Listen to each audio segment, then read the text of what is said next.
Olá a todos e todas, sejam bem-vindos a mais uma aula da nossa 12ª edição do curso sobre uso terapêutico da cannabis sativa.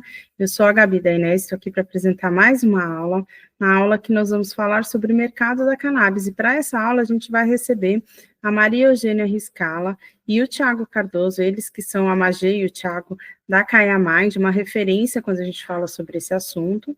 E a gente está devendo para vocês uma aula sobre uma oficina sobre extração. Ela teve um problema técnico, ela vai precisar ser regravada. Então, antes do final do curso, a gente vai disponibilizar essa aula, então fiquem tranquilos, né, para quem está ansioso pelo tema, e a gente vai continuando a grade até que a gente possa fazer essa correção aí no conteúdo. Também queria avisar vocês que a gente está com algum problema no formulário, no Google, a gente não entende exatamente o que é que está bloqueando, né, que são formulários que a gente já utiliza há várias edições, e aí, para suprir a necessidade das presenças, a gente está colocando um formulário que você pode colocar a aula da presença, né, e preencher várias vezes em todas as aulas, como se fosse um formulário secundário aí, de apoio, para que isso, até que a gente consiga resolver, mas que ninguém vai ser prejudicado. Então, tenha uma ótima semana, espero que vocês gostem bastante da aula de hoje, e a gente se vê, então, na próxima quinta-feira.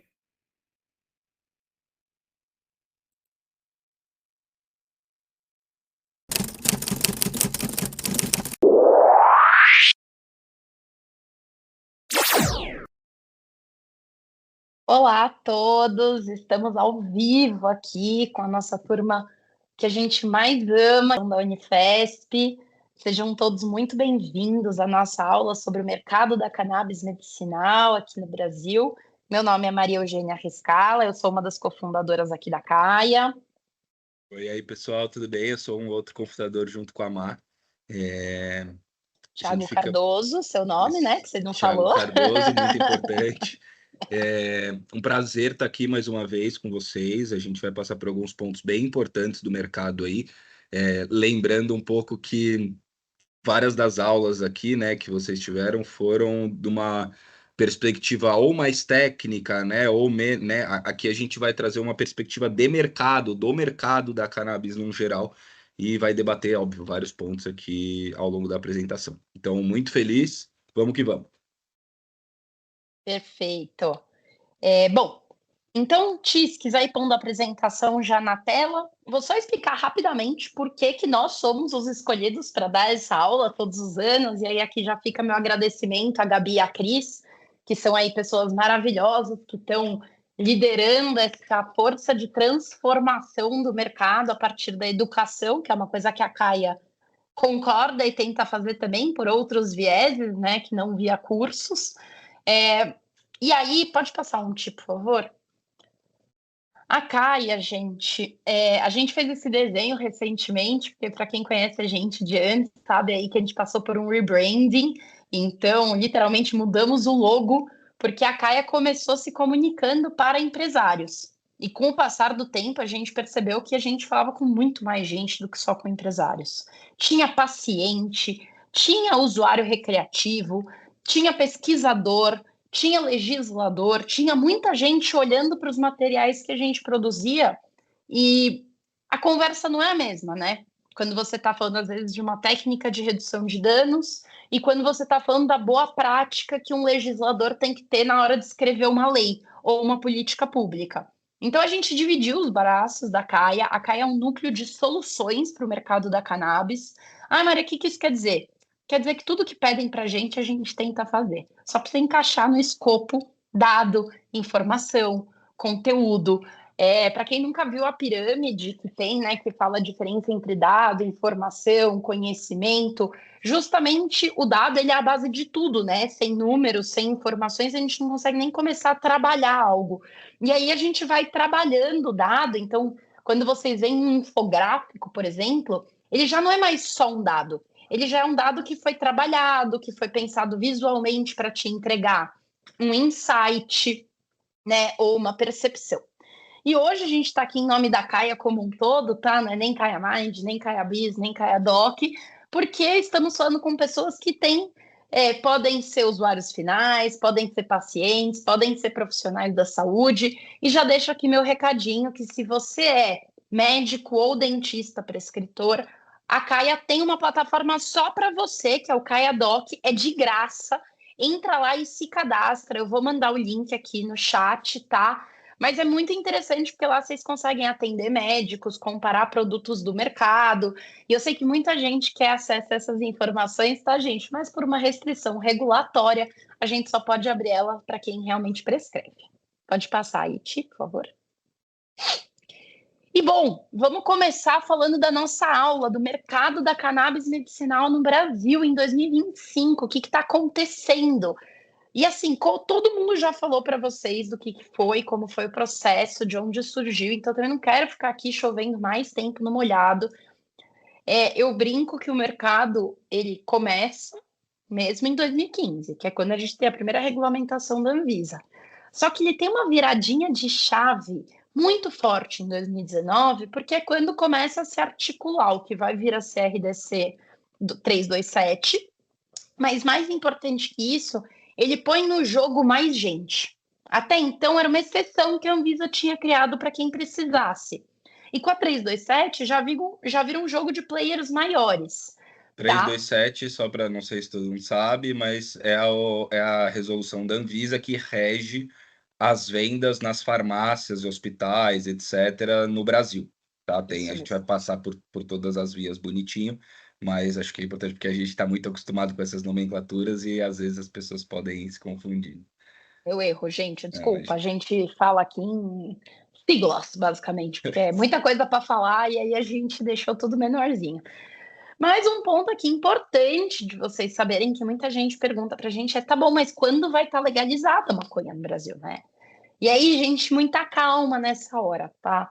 Porque nos Estados Unidos, por exemplo, a média de tempo entre um estado que regulamentou o uso medicinal e depois, quando veio a regulamentação do uso adulto, são 11,8 anos, tá? No Canadá, para quem não sabe, tinha uso medicinal autorizado desde 2001. E eles foram soltar a regulamentação para os adultos em 2018. Então, assim, a gente tem que começar.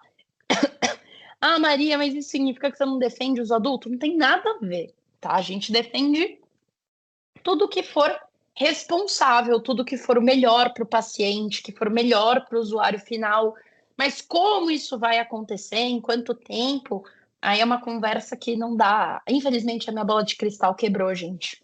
E aí, antigamente, eu conseguiria passar essa previsão para vocês. Não, brincadeira, é que as pessoas olham para a gente como se a gente realmente conseguisse prever o futuro. E, infelizmente, a gente não consegue. Mas, claro, a gente pode pensar aí que 2031 é um ano ainda factível dentro da média para a gente ter o uso adulto regulamentado. Quem sabe, né? Um sonho para quem, como eu, está há 10 anos falando desse assunto, esperar mais 5, 6 anos está ótimo. Vamos ver. Vou te passar. E aí, aqui, gente, eu não vou me estender, pelo amor de Deus, aqui, isso daqui vai estar disponível para vocês, essa apresentação, tá? O que acontece? A gente precisa falar de marcos. Porque nosso sonho aqui é ter um marco regulatório da cannabis medicinal no Brasil, e se der tudo certo, este setembro vem o primeiro rascunho do que vai ser esse marco regulatório, hein? Não vamos falar muito, porque senão depois dá tudo errado. Mas aqui, ó, estamos na torcida. Bom, gente, a história da cannabis medicinal no Brasil começa em 1998. Ué, Maria, mas você não falou que era em 2015?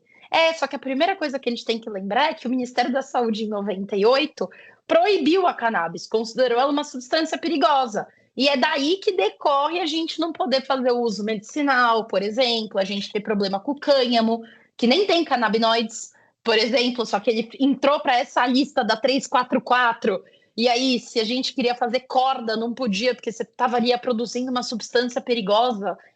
É confuso, tá? Eu nem vou entrar no mérito cânhamo, cannabis aqui, porque vocês sabem que esse rolê é longo, Segue tá? sendo assim, né, Mar? Segue assim Segue até sendo. hoje, e é uma das grandes brigas, inclusive, da regulamentação do próprio cânhamo, porque a galera fala, beleza, vamos, não quer substância de CBD, não quer, legal, mas por que que eu não posso usar fibra para fazer camiseta? Qual substância, entendeu? Então tem todo um viés de trabalho, né, da regulamentação da cannabis no Brasil, que visa justamente retirar a cannabis, né, todos os derivados da lista de substâncias da portaria 344. Exato. E aí, bom, gente, a lei de drogas é de 2006, para quem não sabe.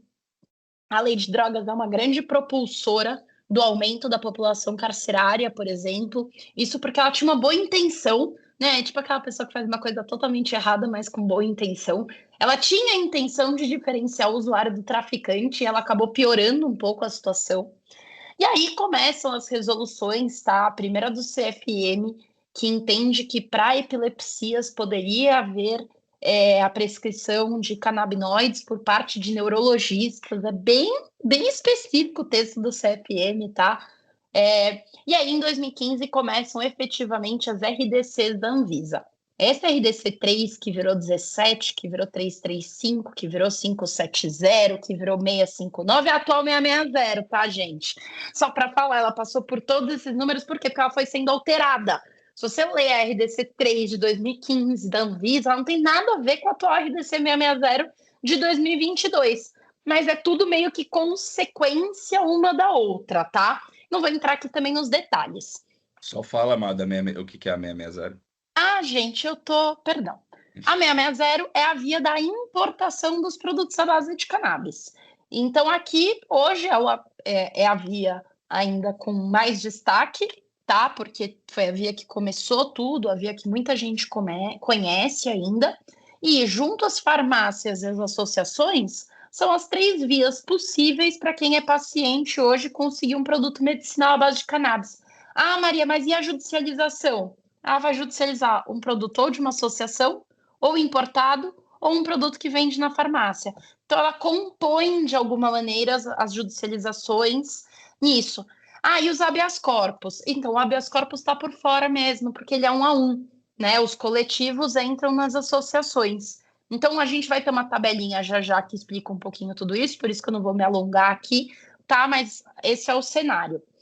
Daqui, gente, o que eu acho muito importante de comentar, tá, é que a 327, que é a via de compra de produtos pelas farmácias, ela é publicada em 2019 e ela começa a ser revista em 2022 e até agora não terminou a revisão, tá? Então existe aí uma expectativa de que essa revisão termine esse ano e seja protocolado a nova 327.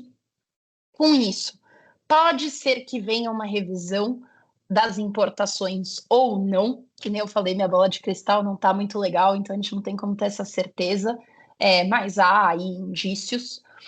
E em 2024, o governo de São Paulo começa a dispensar os produtos de cannabis pelo SUS. Isso é muito legal, porque foi o governo que, óbvio, por ser São Paulo, mais teve destaque e que acabou puxando isso em vários outros estados, tá? E no fim do ano, a gente tem 2 grandes decisões aí. A primeira é do STF, de descriminalizar o uso adulto da maconha, e a do STJ, onde a ministra Regina basicamente fala: Anvisa, você vai ter que dar um jeito nessa regulamentação do uso adulto para cannabis medicinal e tem que ser plantando aqui no país. Estou falando de um jeito bem besta, tá? Mas é porque, assim, a gente ainda não sabe o que vai vir, tá, de proposta. Já teve um primeiro plano de ação que o Ministério da Saúde mostrou, contemplava as associações, por exemplo, trazia dados do anuário da Kaya Mind, então você vê que houve um trabalho ali por parte do grupo, mas eles precisavam de mais tempo, eles precisavam de ajuda do mapa, por exemplo, para entender algumas coisas de cultivares, tem coisa que o Embrapa precisa estudar. Então, até para a gente pôr os pés no chão aqui, existe uma grande chance, gente, de o texto ser publicado esse ano, com próximos passos para os próximos anos, tá? Pode ser que ele seja publicado e a gente já possa cultivar a cannabis no mês seguinte, mas grandes chances de o texto ser publicado e ter coisas a serem feitas e que a gente não tem como saber em quanto tempo essas coisas vão ser realizadas. Digamos que o texto seja publicado e diga que a gente pode começar a cultivar depois que a Embrapa terminar a pesquisa X. Quanto tempo vai levar a pesquisa da Embrapa? Só começa a valer a partir daí. Então, assim, eu não vou ficar aqui chutando, tá? Ninguém sabe o que vem. Há uma série de forças aí tentando fazer com que esse marco regulatório venha o mais responsável possível. E para o responsável isso significa, né, a gente pensar nos mecanismos de políticas públicas que já existem, nos cuidados que a gente tem que tomar, mas ninguém sabe o que vai vir. Então, porque tem forças contrárias, tanto quanto, né, ou maiores do que aquelas que estão lutando por uma maior democracia, vamos dizer assim, desse mercado no Brasil. Verdade. Pode passar, Ti, por favor. E aí, gente, por que isso é importante, né, quando a gente pensa em linha do tempo? Porque a gente já deu essa aula várias vezes, tá? Eu queria dizer isso. Então, quem quiser ver lá a primeira aula da Caia, vai ver que a gente fala os mesmos assuntos e eles foram mudando muito. É muito legal ver a evolução do mercado. Eu sei que às vezes, para quem é mais ativista, parece que esse mercado não está andando, né? Que a gente está quase indo para trás. Mas não é verdade, tá, gente? O mercado está sim andando. A gente já tem hoje 19 estados, tá? E contando com o Distrito Federal, que tem alguma lei estadual sobre dispensação de produtos à base de cannabis via SUS. Isso é bem interessante, tá? E a gente espera que muitos outros aí venham, inclusive esse dado é de maio de 2024, e eu vou falar para vocês que eu já estou lembrando que tem um estado que está aí na lista dos em tramitações que teve essa lei aprovada, que foi a Bahia.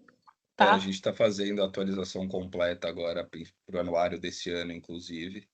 Mas já tem, mas não é muito que andou assim também, não. Não, mas a Bahia é um que eu lembro porque meu amigo Leandro, fica aqui meu salve para ele, da Cannab, saiu aí na capa de todos os jornais da Bahia, falando que vai ter fornecimento público na Bahia hoje via isso, SUS. né? Hoje agora, isso. Essa semana, aqui. Estamos gravando de 28 Tempo real. de 7. É isso. Estamos em tempo real aqui, gente, porque esse mercado também é assim, tá? A gente se organiza muito. Só que ele acontece ao vivo, então a gente vai também mexendo nas coisas ao vivo.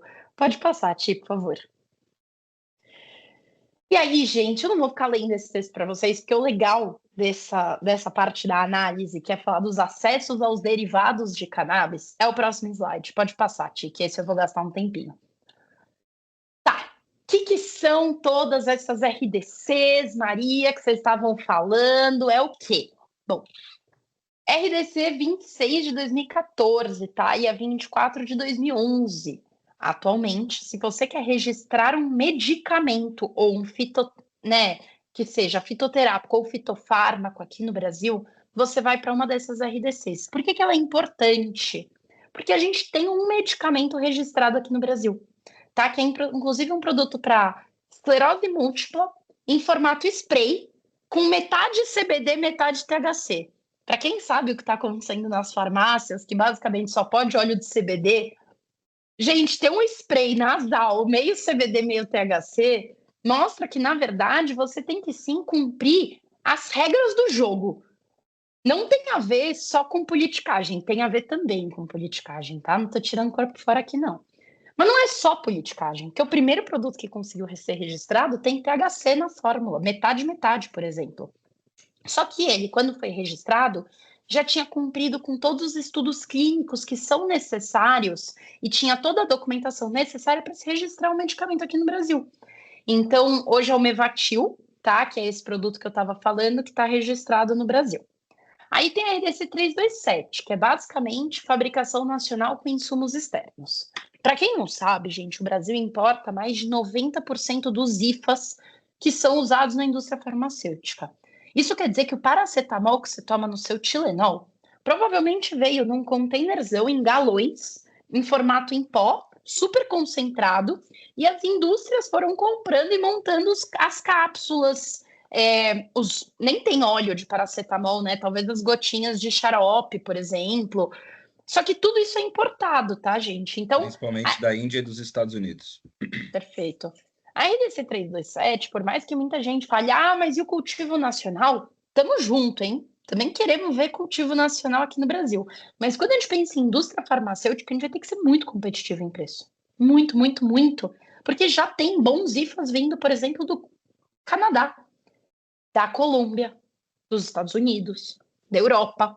Então a gente vai ter que ser mais barato que eles, porque o padrão da indústria é importar o insumo e fazer a diluição, misturar com outras moléculas e invasar aqui no país. E essa via pode ser dispensada nas farmácias, então você passa lá no seu médico, pega a tua prescrição, né? E vai na farmácia comprar. Pela via hospitalar, tá? Então aí vai ter hospital que vai comprar em bulk, que a gente chama, né? Que é tipo um volume um pouco maior para atender uma demanda que ela já viu que tem. E institucional, que são as judicializações, basicamente, tá? Que é você entrar para uma licitação, por exemplo, que é você, por exemplo, um paciente judicializar um produto da marca perante o SUS ou perante um juiz. A RDC 660 é a importação dos produtos derivados de cannabis. Aí pode muito mais coisa, porque pode a balinha de goma, pode... gente, a gente já viu até chiclete entrando aqui no Brasil com CBD. Pode o que o médico prescrever e o médico não tem restrição do que ele pode prescrever.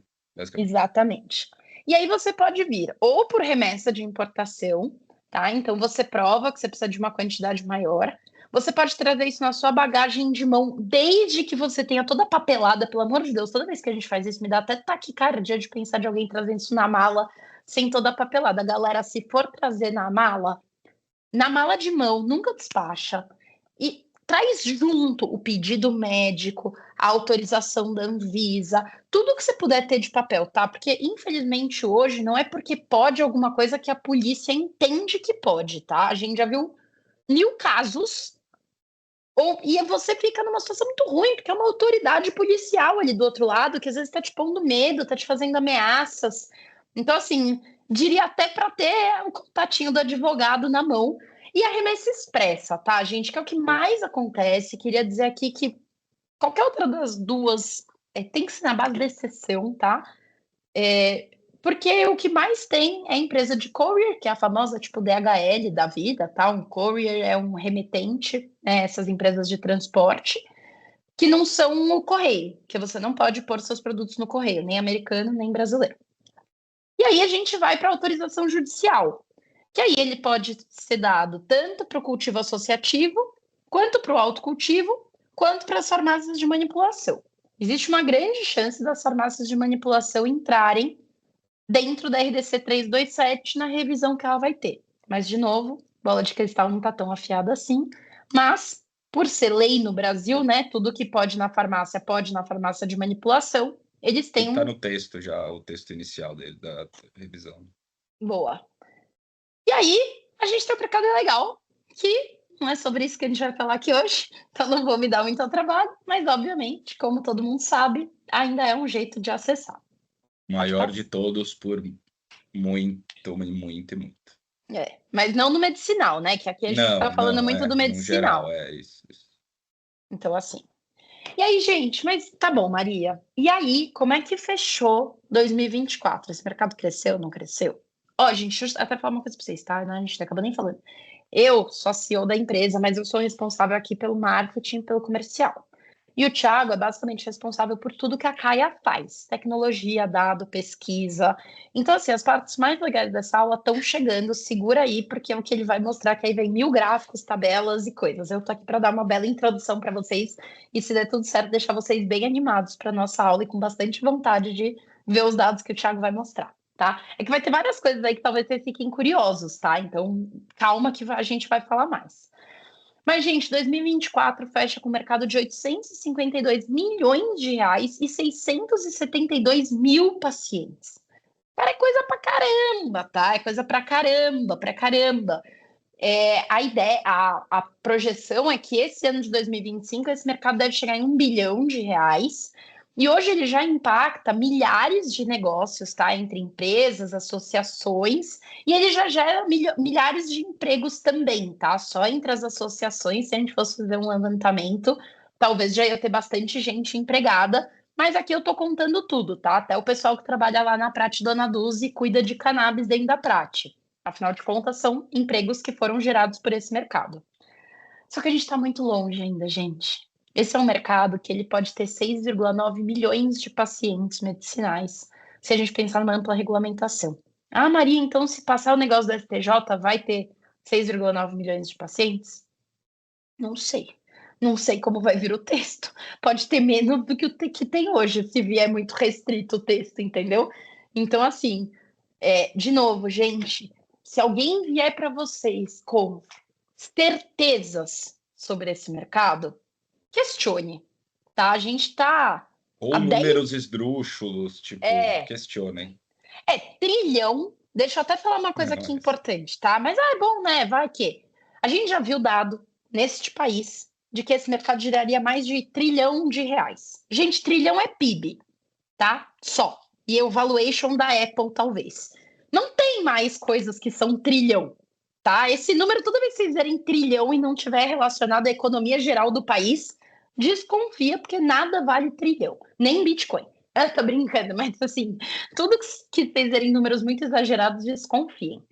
Mas o que vem em 2025, né? Pode passar, Ti. Cara, a expectativa de 2025, sinceramente, é que a RDC 327 finalmente seja revisada e publicada pela Anvisa. Há uma ansiedade globalizada sobre esse assunto.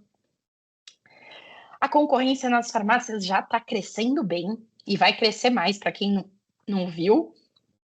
A Easy Labs e a Prate reduziram seus preços, então a briga tá boa.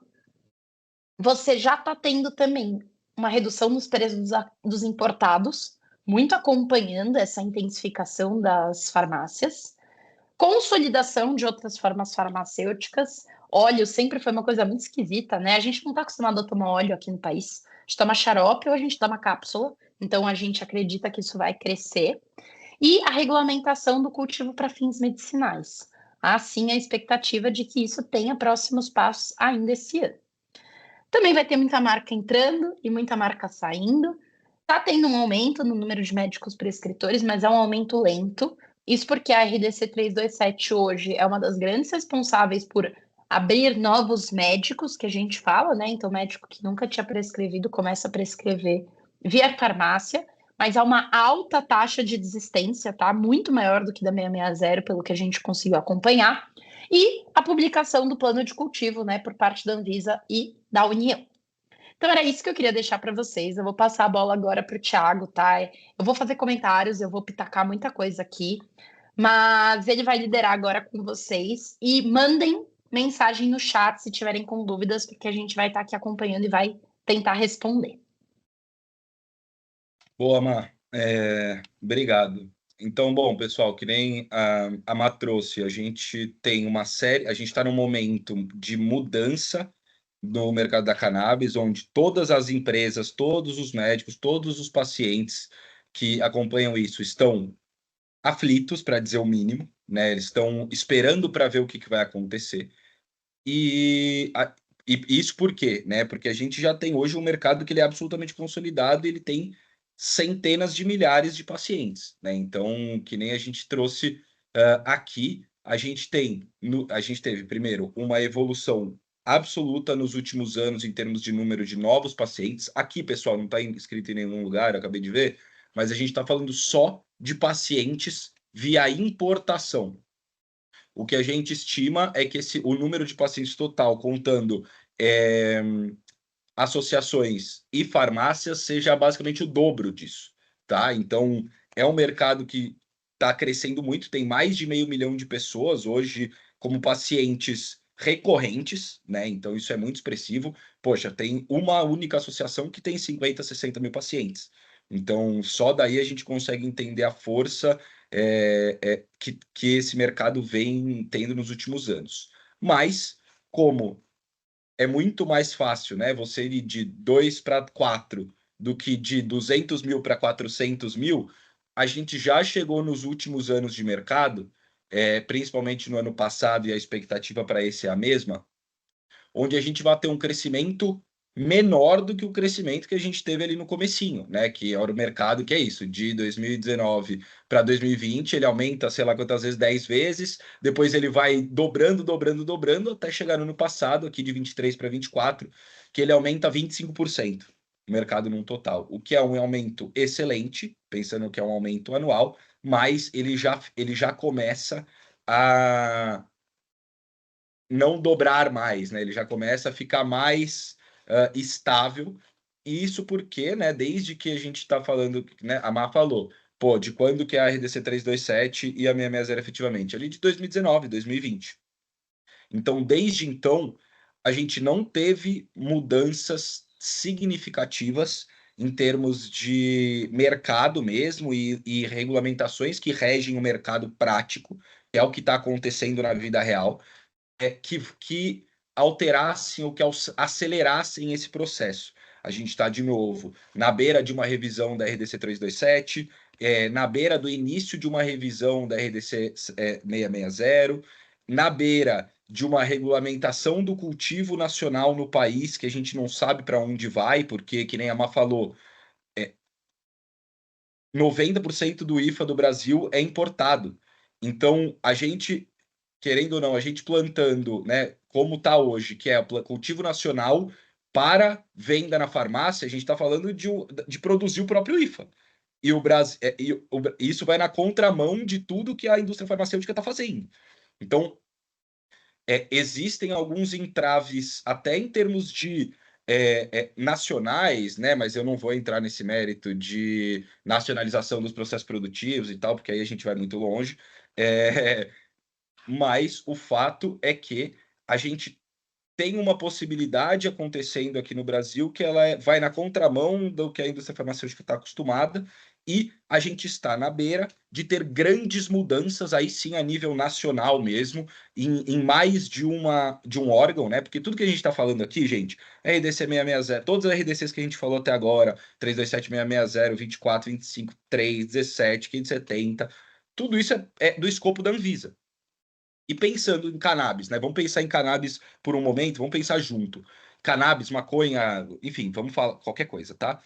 No amplo espectro da planta, né? Em todos os usos da planta, são mais de 25 mil habilidades que a gente pode fazer. Então, dessa planta, a gente pode pegar a flor e pode fumar, pode fazer óleo, pode fazer remédio para epilepsia, e a gente pode pegar parte dessa planta para fazer ração para gado, para fazer isolante de parte de carro, isolante de ar-condicionado, camiseta, suplementos, rímel, sabe? Então, quando a gente está falando de um mercado tão amplo assim, a gente está falando de cannabis medicinal regulamentada pela Anvisa, a gente ainda, tudo que a gente está falando aqui é só uma vírgula do potencial total que esse mercado tem, né? E até agora, todas essas RDCs que a gente falou, elas foram feitas pela Anvisa, por um único órgão. Então, aí dentro nunca está pensado em processos produtivos, em cadeia produtiva, né, em melhoramento de matéria-prima, em plantio nacional, porque para plantio nacional você vai ter que ter desenvolvimento de genética, enfim, é toda uma cadeia que se forma aí, que aí sim ultrapassa muito o que a gente está vendo aqui, o que a gente vem vendo nos últimos anos. Então, quando eu digo que esse é um crescimento muito expressivo, é verdade, mas é um crescimento muito expressivo, lembrando que a gente ainda está falando de nada do mercado. Então, só para vocês terem uma noção, o mercado de cannabis nos Estados Unidos, geral, ele gira em torno de 33 bilhões de dólares, dos quais só 7 bilhões são do mercado medicinal. E aí é um mercado medicinal muito mais amplo, né? Mercado medicinal que eu estou falando entra várias coisas que no nosso mercado atual não entra, porque lá pode ter, conta esse medicinal produtos que não precisam ser prescritos, por exemplo, que a pessoa pode ir lá só ir comprar para dor de cabeça ou para qualquer coisa nesse sentido, que nem você pode entrar na farmácia e comprar um AS não existe mais, né, um Tilenol, por exemplo.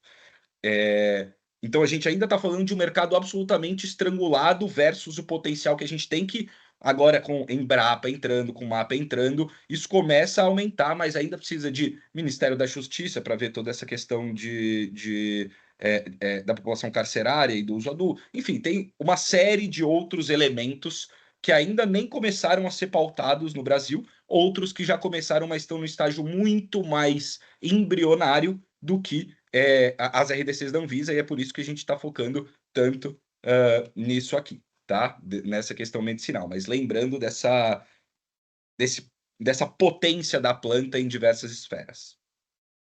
Então, basicamente, mais de 600 mil pacientes hoje no Brasil, beirando aí os 700 mil. Quando a gente fala, né, aqui solicitações de importação quantas vezes, né, quantas solicitações efetivamente, quantas entradas de produtos tiveram aqui no Brasil ao longo dos últimos anos, né? A gente consegue ver mais uma vez que são dados absolutamente crescentes em termos de volume. Então, eu vou só passando alguns dados mais rápido, tá, pessoal? Porque senão a gente tem bastante coisa aqui ainda para falar. Bom, quando a gente falou então das 3 grandes vias, né? A via das farmácias, a via das importações e a via das associações. Só que vamos tentar trazer isso um pouco mais para a realidade. O que significa na prática a via das farmácias? Significa hoje, né? Então, hoje, a gente até vai passar por isso já, mas hoje a gente já teve, vou até pegar aqui, 199 pedidos de produtos para venderem nas farmácias para a Anvisa, porque é todo um processo, tá, pessoal? Para vender na farmácia, você tem que ter uma super documentação, você tem que ter a documentação do seu fornecedor, você tem que ter prova de estabilidade do produto, da onde veio, quais foram as boas práticas da plantação, uma série de coisas, comprovação aqui dentro da Anvisa, comprovação, aí você tem que testar, enfim. Esse processo inteiro ele é lento e demorado e é muito caro, porque só pode começar a vender na farmácia as empresas que já começaram seus estudos clínicos, que são estudos clínicos que todo mundo vai lembrar na época da vacina, né? Por que a vacina ali na Covid-19 demorou tanto tempo para sair? Porque para você estabilizar a vacina e garantir que ela vai funcionar, ela precisa passar por 4 fases, estudos de fase, né? Fase 1, fase 2, fase 3, fase 4, onde cada um dos estudos você testa aquele produto e aquela estabilidade com um número maior de pessoas, até que você testa a fase 4, beleza, esse produto está aprovado. O que isso significa? Significa que aquele produto é estável. Ou seja, toda vez que vocês entrarem numa farmácia e comprarem paracetamol para dor de cabeça, ele vai funcionar da exata mesma maneira, no exato mesmo padrão, e isso porque ele passou por um estudo clínico de 4 fases, tá? Então, aqui para vender a farmácia é a mesma coisa. Os produtos para vender a farmácia tem que passar por todo esse estudo que custa milhões, é uma super burocracia e demora muito tempo para ser feito. Demora tanto tempo que a única empresa que já está há 5 anos fazendo esse teste, que é a Prat Dona Dulce aqui no Brasil, precisou renovar para mais 5 anos. Ou seja, eles vão ficar 10 anos para fazer o estudo clínico deles. Quanto que isso não vai custar? Né? Então, aqui na farmácia hoje é jogo grande. É só as grandes farmacêuticas do Brasil e de fora que tem algum produto de cannabis vendendo nas farmácias. E por isso o número de produtos à venda na prática é muito pequeno, né? Nas farmácias ali. Aqui tem 28, mas na verdade tem 30 e poucos que a gente já captou de alguma maneira aqui. De 13 empresas só, porque é isso, nenhuma empresinha que está começando consegue fazer o estudo clínico, consegue entrar na farmácia. Apenas uma farmacêutica, só óleo. Tirando, óbvio, o Nevatil, que a Maria falou que é spray nasal, mas que não entra aqui, só óleo pode vender. Enquanto nas importações você tem óleo, gummy, serum para cabelo, você tem supositório, você tem rímel, você tem chiclete, você tem infinitas possibilidades para você importar, porque lá fora tem, e o médico, vamos lembrar, não tem restrições do que ele pode importar, do que ele pode prescrever. Então, se você for num médico e o médico falar que para você a melhor coisa para sua ansiedade é você tomar bala de THC todos os dias, tá valendo. Ele pode fazer isso e você pode importar. Não vai ter na farmácia, mas você pode importar. Então, por isso que a gente tem muito mais produtos lá fora, porque é isso, você pode importar qualquer produto dos Estados Unidos, desde que o médico tenha te prescrito, qualquer produto da Alemanha, da Israel, do mundo inteiro. Então, tem 1.910 produtos que você pode importar hoje em algum site em português, tá? Contra 28 nas farmácias. Tem 250 empresas que vendem, que abrem pelo menos um paciente, né? Que vendem todos os meses via importação para o Brasil, enquanto nas farmácias só tem 13. Olha a diferença de preço médio dos produtos. Da farmácia ainda é muito mais caro, óbvio. Né? Você precisa passar por estudo de fase 4, ficar 10 anos fazendo estudo. Óbvio que isso é muito mais caro, óbvio que isso traz muito mais custo para o consumidor final, no fim das contas. Né? E aqui a gente está falando de importações com um preço bem mais acessível, porque você tem muito mais opções e algumas das empresas, elas, né, fazem um preço pequeno justamente para ganhar o mercado brasileiro. E aí você tem as associações, que tem 210 produtos, isso que a gente mapeou, tá, gente? Porque a gente também não, a gente tem mais, sei lá, 300 e tantas associações mapeadas ao redor do Brasil, mas só 40 têm habeas corpus e legalmente podem distribuir, vender produtos para os seus associados.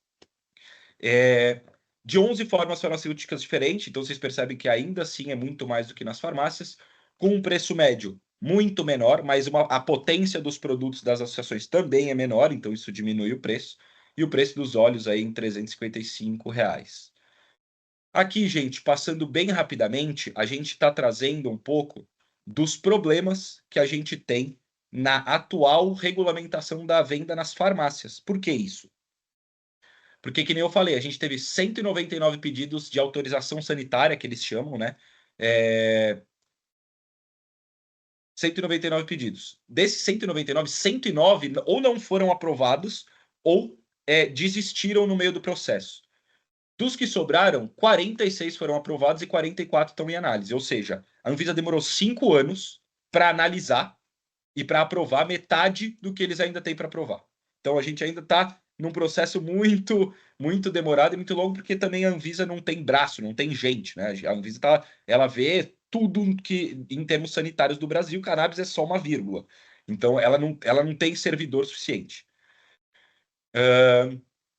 Dos 46 que foram aprovados, 38 estão ativos, né? Então, que nem eu falei, 35 apresentações, tá? Esse dado aqui a gente colocou desatualizado. 35 apresentações disponíveis nas farmácias, de 81 que já tiveram uma autorização.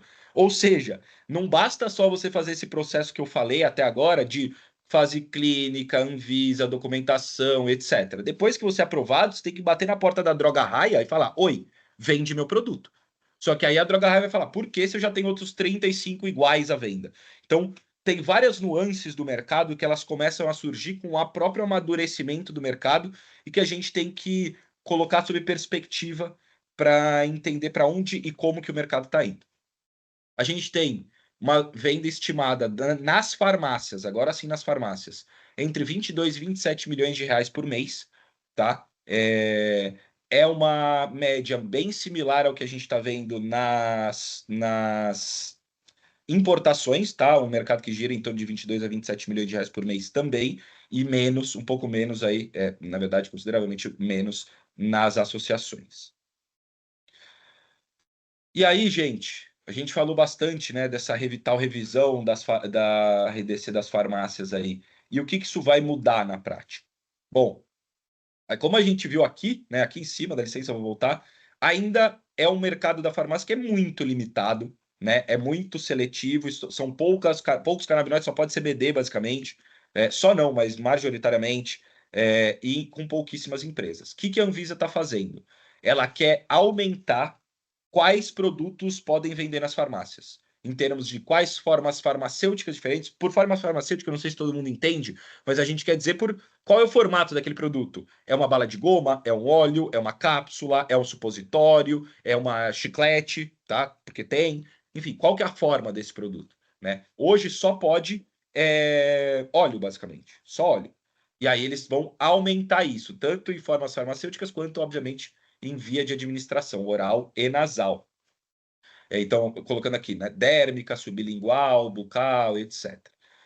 Hoje, no texto da 327, só médicos podem prescrever. Só que, hoje, outros profissionais da saúde também prescrevem. Então, o que eu quero dizer com isso? Dentistas podem prescrever. E dentistas, inclusive, são a quarta maior especialidade, quarta ou quinta, em número de prescrições por mês, tá, gente? Vamos lembrar que tem 600 mil médicos no Brasil e 400 mil dentistas. O Brasil é o país que tem o maior número de dentistas no mundo. E agora os dentistas vão entrar também nessa resolução, eles podem prescrever farmácia, mas muitos também prescrevem 660, né? Importação e também, obviamente, a associação. A gente tem o receituário do tipo B, né, que hoje em dia, de novo, como que faz para prescrever cannabis? É controlado, então é a mesma coisa do Tilenol, do Rivotril. Você não consegue entrar na farmácia e comprar o Rivotril. Você precisa ir lá com a receita do seu médico, 2 vias, e uma vai ficar com o farmacêutico na farmácia e uma você leva embora. Então, para a farmácia, a mesma coisa. E eles querem simplificar, principalmente para produtos com alto teor de THC, ou alto não, né, acima de 0,2%. Mas eles querem, com essa resolução, simplificar o receituário para cannabis para facilitar a vida do paciente e do médico. Hoje, não pode farmácia de manipulação. Ou as únicas que podem hoje, elas judicializaram, elas processaram o Estado e ganharam o direito de manipular. E nessa nova resolução, todas as farmácias de manipulação vão poder, ainda que CBD purificado, que é muito limitado, ainda muito limitado, em muitos aspectos.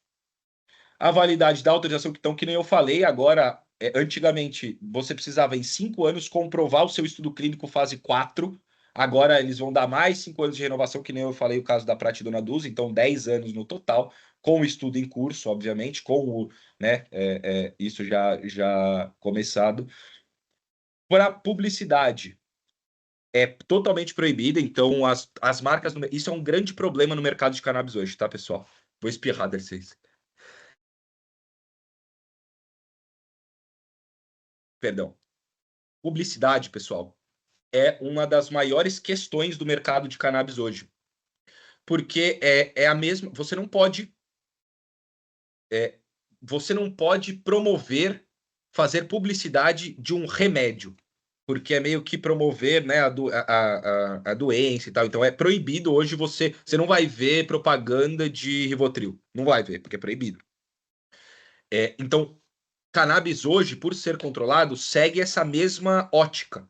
Só que uma coisa é Rivotril, que, né, já está no mercado há muito tempo, você já sabe. Outra coisa é cannabis, que é uma molécula totalmente nova, 120 canabinoides, tem várias composições diferentes, cada caso é um caso, o mesmo produto para uma pessoa vai muito bem, para outra pessoa não vai. Então, como que você vai mostrar ou informar as pessoas, você, até pensando até no ponto de vista das marcas, informar os médicos e as pessoas do que está naquele produto, quanto que ele custa, etc., se você não pode nem botar a foto do seu produto, o preço do seu produto online.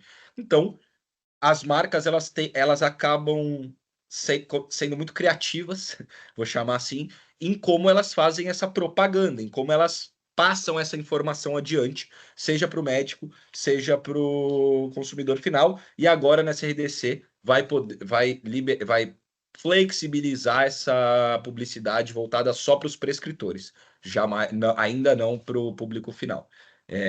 Então, na teoria, você, público final, não poderia entrar num site e ver quanto que custa esse produto antes de você comprar. Você teria que falar com a marca, e a marca vai te chamar no WhatsApp, aí você vai falar com a marca, ela vai te passar. Olha a burocracia disso tudo. Importação de IFA, as regras ainda são pouco claras e a documentação exigida das empresas também vai ser pouco clara. Falando um pouquinho agora de associações, tá, pessoal? A gente já tem, isso, no anuário, a gente trouxe tudo dados oficiais aqui do anuário, tá, do fim do ano passado. Do anuário do ano passado, a gente tinha mapeado 259 associações com CNPJ ativo, isso é importante, ao redor do Brasil. Esse número hoje já passa dos 300, tá, no nosso mapeamento, que a gente vai soltar aí no próximo anuário, que é no fim do ano. E essas associações, elas se concentram majoritariamente no Sudeste, obviamente, como tudo, né, no Brasil. Então, São Paulo disparado como o maior, Rio depois. Aí você tem Santa Catarina, que tem, por exemplo, a Santa Cannabis, que é muito forte, que influencia muita associação ali também. Você tem a Bahia, que nem a Má estava falando ali do Leandro, Paraíba, com a maior associação do Brasil, que é a Abrace, com mais de 50 mil associados, enfim. Você tem várias associações aqui dentro, essas associações, elas têm um escopo muito variado de atuação, tá, gente? Tem as associações que vendem produtos e plantam, tem associações que não plantam e vendem produtos, tem associações que ajudam, que dão assistência jurídica, enfim, tem de tudo aqui, tá? É um grande mexidão. Óbvio que o principal foco são associações voltadas para os produtos, mas, num geral, a gente tem de tudo um pouco nesse nosso Brasilzão. Quando a gente fala pensa no impacto disso no SUS, né, e nas compras públicas no geral. Hoje a gente tem já, que nem a Má tinha mostrado, muitos estados, 18, 19, acho que sei lá quantos estados nesse sentido, com alguma regulamentação, mas você tem o SUS principalmente sendo requerido tanto por estados que, né, já fizeram uma lei, tanto por judicialização. Então, eu sou uma pessoa que não tenho dinheiro, né? Não tenho esses R$ 700 que a gente viu ali em cima por mês para gastar, só que o SUS é maravilhoso, viva o SUS, e o Estado brasileiro garante o seu acesso ao medicamento via SUS, né? Óbvio que você vai ter que passar por toda uma triagem, etc. Mas rola muito essas judicializações e essas compras públicas para isso. Aqui está a projeção, mas isso foi o executado mesmo, tá, gente? 110, 120 milhões no ano passado.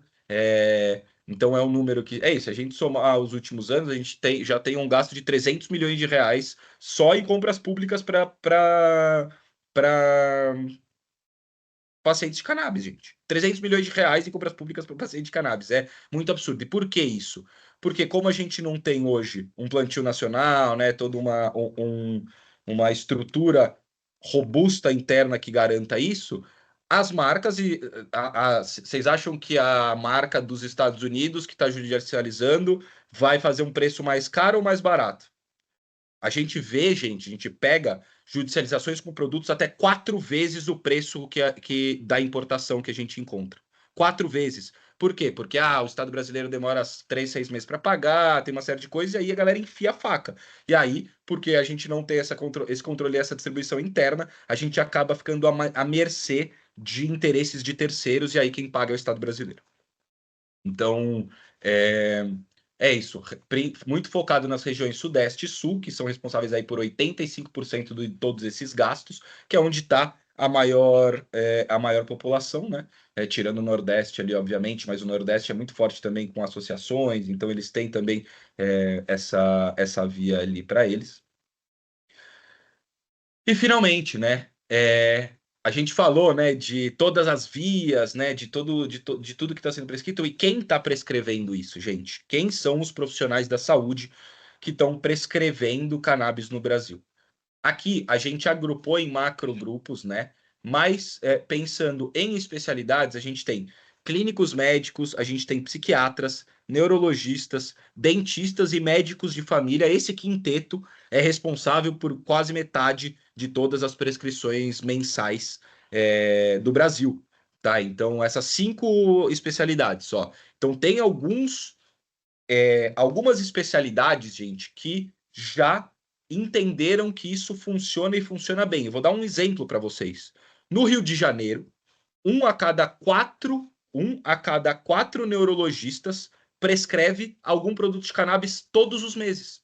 1 a cada 4, isso dá 25% dos neurologistas do Rio de Janeiro, todos os neurologistas do Rio de Janeiro, 25% prescrevem recorrentemente. Ou seja, se vocês do Rio que estão assistindo a gente aí, aleatoriamente forem num neuro, a chance de vocês pegarem alguém que prescreve cannabis é 25%.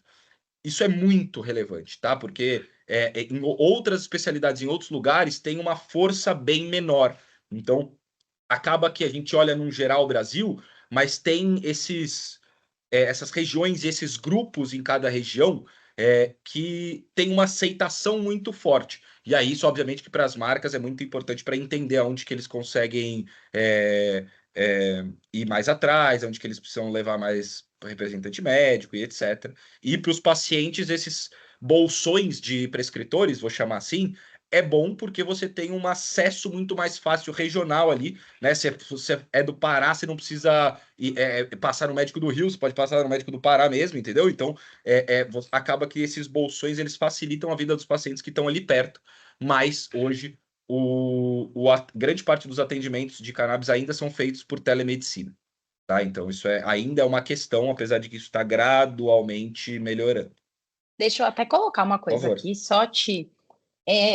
gente, acho que um ponto aqui importante, quando a gente está falando de cannabis medicinal, vocês vão ver que a Kai é muito séria, né? Que a gente está falando muito aqui da médico, dentista, e a gente sabe que tem todo um embate com outros conselhos. O biomédico pode ou não pode, o fisioterapeuta pode ou não pode. E aí, gente, a gente não entra em julgamentos morais aqui, tá? Porque é briga de conselho, nem eu, nem vocês que vamos resolver isso.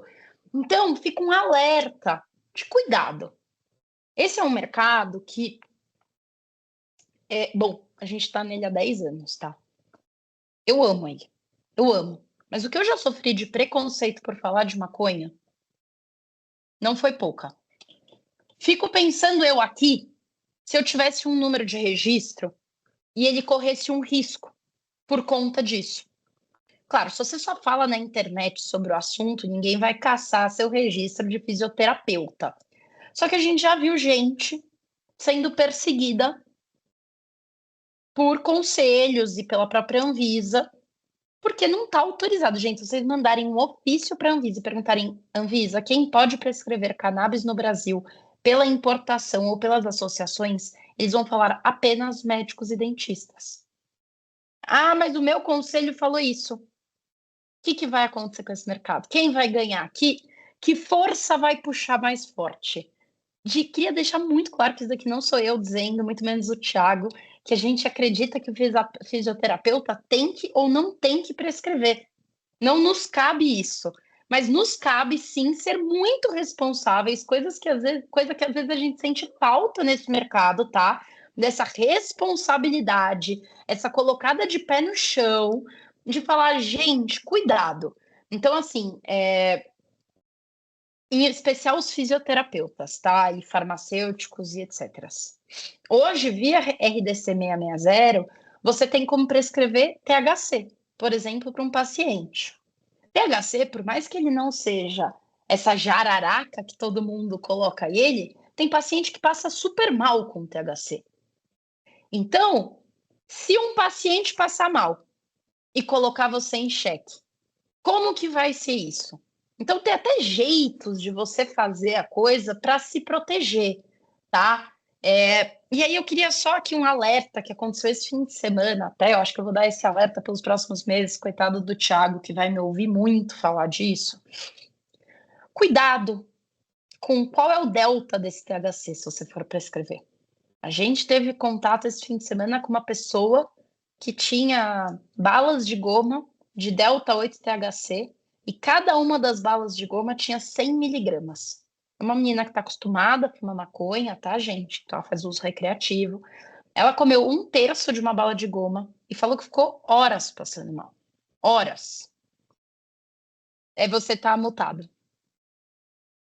Desculpa, só como referência, na Califórnia, o limite máximo por bala de goma ou por unidade é 10 miligramas de THC. Essa tinha 100 de delta 8. Então, assim, porque você também compra na Califórnia coisa de 100 miligramas, só que não de THC, desse delta 8 THC, ou do HHC, ou desses milhares de canabinoides que estão surgindo por aí. Hoje em dia, gente, aqui no país, tem gente vendendo extração de THCA, porque isso foge ali do THC. Mas a gente sabe que THCA, quando você põe fogo, ele descarboxila e vira THC. Então, nada disso aqui é para animar vocês ou desanimar. Aqui é mais um alerta, um cuidado. E você que quer empreender com cannabis, tá? Ou qualquer coisa no sentido de criar uma marca, trazer uma marca, vamos lembrar da nossa responsabilidade, né? Se em relacionamento hoje em dia a gente fala de responsabilidade afetiva, em cannabis a gente precisa falar sobre a responsabilidade do prescritor com o paciente. Porque ele confia que você que sabe. E se você não sabe, pesquisa.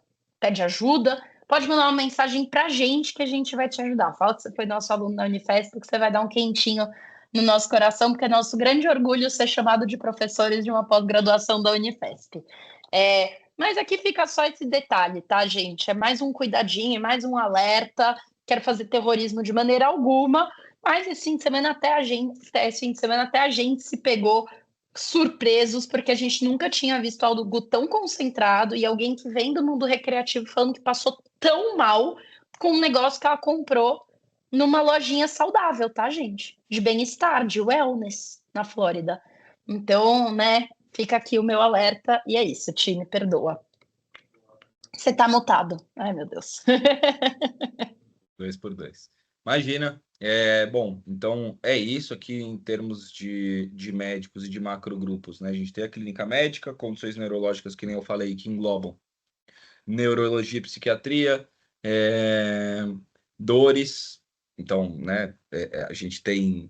É muito louco, né, gente? Porque tem algumas condições que elas acarretam outras, né? Então, quando você tem dor, você não dorme. Quando você não dorme, né, com insônia, você fica ansioso. Quando você fica ansioso, você não dorme. E aí uma coisa acaba gerando a outra, né? Então, aqui a gente tem muitas dessas condições que acabam tendo mais impacto e mais uso, digamos assim, mais aceitação hoje entre os profissionais da saúde.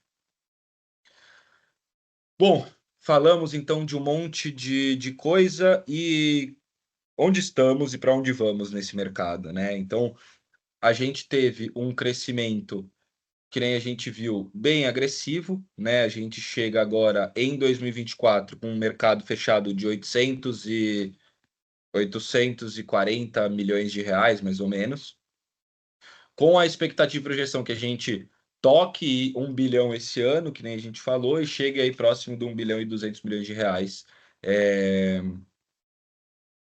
ali em 2026, lembrando que isso é considerando o andar da carruagem do jeito que ela está, né? Então a gente ainda não sabe, que nem a Má frisou muito bem, quais vão ser os impactos de revisões de regulamentação da Anvisa, nem de cultivo em solo nacional, né? Então, para os próximos anos é capaz que a gente tenha que até mudar um pouco e inserir novas coisas na nossa metodologia de projeção de mercado.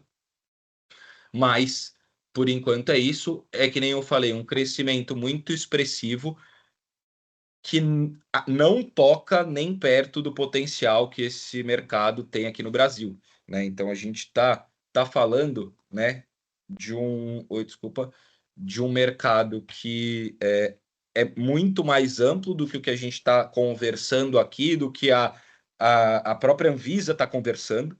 A gente ainda está muito atrás nesse sentido, tá? A gente está avançando com a regulamentação do medicinal e começando a engatinhar com o do cânhamo, vamos dizer assim. Começando a querer engatinhar com o do cânhamo, e uso adulto ainda não temos nem perspectiva, mas que nem a Má falou ali, né? São Estados Unidos e Canadá, que são países bem mais desenvolvidos economicamente falando, né? Não em termos de educação, enfim. Mas economicamente falando, eles são muito mais desenvolvidos do que a gente e demoraram. O Canadá demorou 18 anos entre a primeira regulamentação do medicinal e a regulamentação efetiva do uso adulto, e os Estados Unidos demoraram os estados, né, tem 20 e tantos, 30 estados que já regulamentaram o uso adulto, e desses 20 estados, a média de cada um é de 12 anos entre a primeira regulamentação do medicinal e a ampla regulamentação do uso adulto. Então, a gente ainda tem um bom caminho de luta a ser feito, mas a gente está aí para isso. Tem muita gente do mercado que também está aí para isso. A gente não tá aqui só para ganhar dinheiro no curto prazo. A gente está aqui para construir o mercado e para fazer essa regulamentação avançar. No nosso caso, fornecendo dados e informações ali para o poder público tomar decisões melhores. Ou tomar decisões embasadas, pelo menos, né? Melhores eu já não garanto. Quando a gente fala no potencial de pacientes, né, gente? A gente está falando ali, a gente falou de 600, 700 mil pacientes hoje usando cannabis no Brasil, mas a grande verdade é que a gente tem um potencial de 6,9 milhões de pessoas aqui, e aí a gente divide, tá? Esses 6,9 milhões, eles são derivados. A gente tem um relatório de 180 páginas explicando como que a gente chega nesse número, tá? Então também não vou né, dissecar isso aqui para vocês. Quem quiser é o nosso relatório de impacto econômico da cannabis. Mas são 6,9 milhões de pessoas em potencial fazendo uso recorrente. Quando vocês verem 70 milhões de pessoas, 60 milhões de pessoas, pode... Mentira, tá? Isso não existe, isso tem muito, tá? Que é essa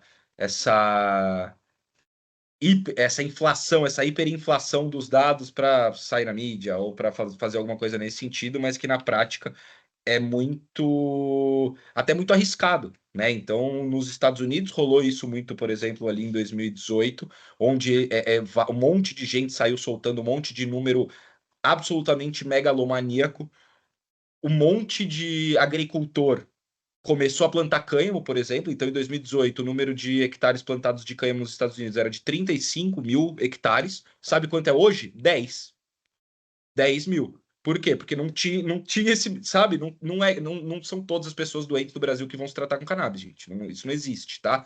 Então, sempre bom, de novo. Vamos desconfiar de números absurdos e números que trazem o que você quer ouvir, ou o que a gente quer ouvir, basicamente. Né? Então, pô, tem 70 milhões de pessoas com ansiedade no Brasil, eu tenho um produto para ansiedade, então eu posso vender para 70 milhões de pessoas. Não é assim que funciona. Mas aqui a gente tem faixas aí de condições médicas que no Brasil tem uma maior incidência e que tem já mais profissionais da saúde dispostos a fazer uma prescrição em massa aqui com relação a cada uma dessas condições médicas. De novo, tudo explicadinho no nosso relatório, do nosso relatório de impacto econômico. Passando, né? Porque a gente está pincelando um pouquinho de tudo, né, gente? Que nem a gente falou muito. Não é só de cannabis medicinal que vive essa planta maravilhosa. E a gente está falando agora da regulamentação do cultivo nacional. A gente tem um contato muito próximo com a Embrapa e com o Ministério da Agricultura, com algumas parcerias munindo dados para eles também, para fazer essa regulamentação da melhor maneira possível, entendeu? Então, já tem gente dentro do Ministério da Agricultura e da Embrapa convencida, e nosso papel aqui é munir essas pessoas para eles conseguirem levar essa pauta adiante ali dentro, porque também tem muita gente contra em cada um desses órgãos. Então, falando agora de cânhamo, né, pessoal? A gente fez também uma projeção de potencial gerado pelo cânhamo, e aí aqui vale só um disclaimer, que isso tudo esses 5 bilhões de reais aqui, depois no quarto ano dessa regulamentação, é só o gerado pelo campo, pelo plantio. Eu não estou considerando aqui nenhum beneficiamento dessa matéria-prima. O que eu quero dizer com isso? Eu não estou considerando o valor que vai ser agregado quando alguém comprar 100 quilos de linha de cânhamo por R$ 10 e fazer um monte de camiseta e revender cada camiseta por 100. Esse valor agregado que vai sair daí, a gente nem está contando aqui. Por quê? Porque como que eu vou saber se a gente vai ter plantio para fibra, para semente, para ração de animal, para rímel, para maquiagem, para... Não dá para a gente saber ainda, porque essa regulamentação ainda a gente não tem nenhum cheiro de para onde ela vai. Então, aqui a gente traz, de novo, de maneira a não alarmante, de maneira a mitigar essa super mirabolância, que a gente trabalha com dado real e efetivo, principalmente dados de vida real. Qual que é a evolução e qual que é a proposta disso? Porque todo mundo fala, legal, ano que vem vai começar a plantar, todo mundo começar a ganhar dinheiro. Não vai. Por quê? Porque vai ter vários ciclos de teste de melhoramento da semente para aquele clima, né? Então a semente que vai ser plantada no Nordeste é diferente da que vai ser plantada no Sul, porque o clima e a terra são diferentes. A umidade é tudo diferente. Incidência solar, tudo diferente. Então a gente precisa ter todo esse tempo para avançar nesse mercado. a gente precisa ter um tempo que os próprios agricultores vão entender como maximizar a colheita.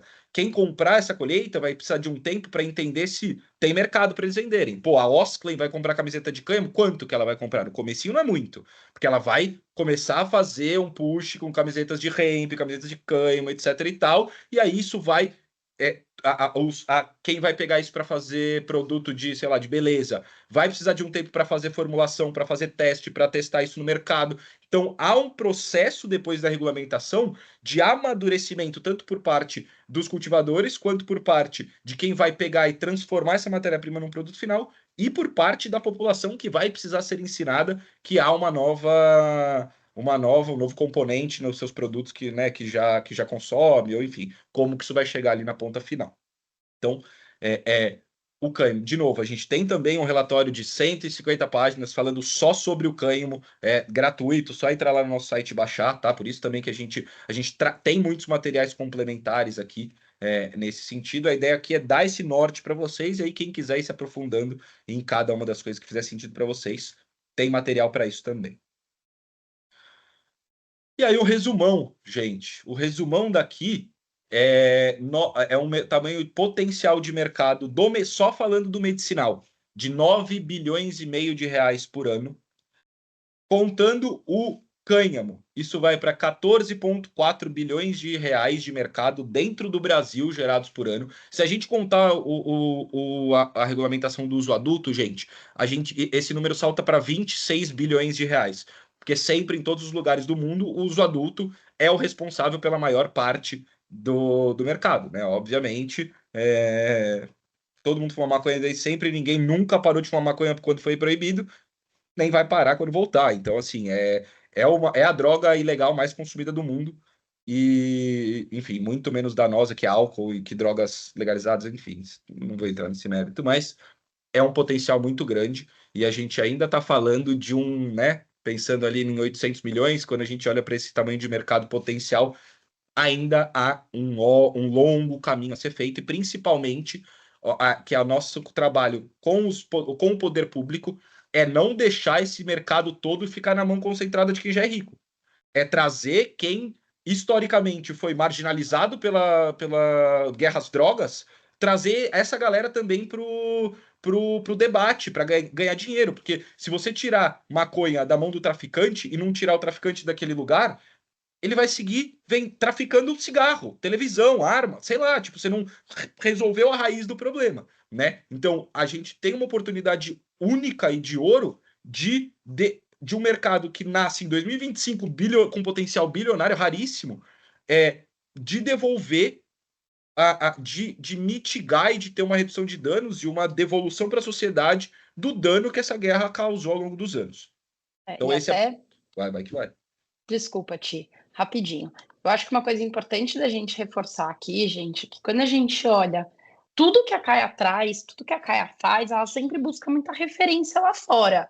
E não é, vamos copiar os Estados Unidos, porque não serve o modelo norte-americano pra gente. Vamos copiar o Canadá, então também não serve, não tem nenhum que sirva. Eu falo muito isso sempre que me entrevistam. E qual é a regulamentação ideal? Não tem. Senão todos os outros países estavam copiando esse país que fez a regulamentação ideal. Tá todo mundo tendo problema. Quando saiu a da Tailândia, um monte de gente achou ela ótima. Adivinha, tá para acabar a regulamentação da cannabis na Tailândia. De tão ruim que era. Por quê? Porque gerou 1000 problemas. Mas a da Califórnia, gente, a Califórnia teve pico de idoso e pet sendo internado por consumo de gummy de THC. THC é intoxicante. Não é porque ele não é bom medicinalmente, mas eu vou trazer até aqui uma fala do José Wilson, para quem não conhece ele é um médico ortopedista bem famoso do meio da cannabis. A gente estava numa live recentemente, ele falou, deixa eu explicar a diferença entre fumar um baseado e tomar THC medicinal. Fumar um baseado pode ser medicinal, mas são muito raras as exceções. Por quê? Fumar não é medicinal, porque você está carburando, então já começa por aí. E a segunda coisa é a dose de THC, gente. Uma dose considerada terapêutica de THC é no máximo 60 miligramas por dia. Um baseado chega a ter 300, dependendo da flor, se ela tiver com muito THC, se for flor pura. Nem vou falar do Ice, do Fantástico aqui, tá? Brincadeiras à parte, gente. Mas então você é contra o Ice? De maneira alguma.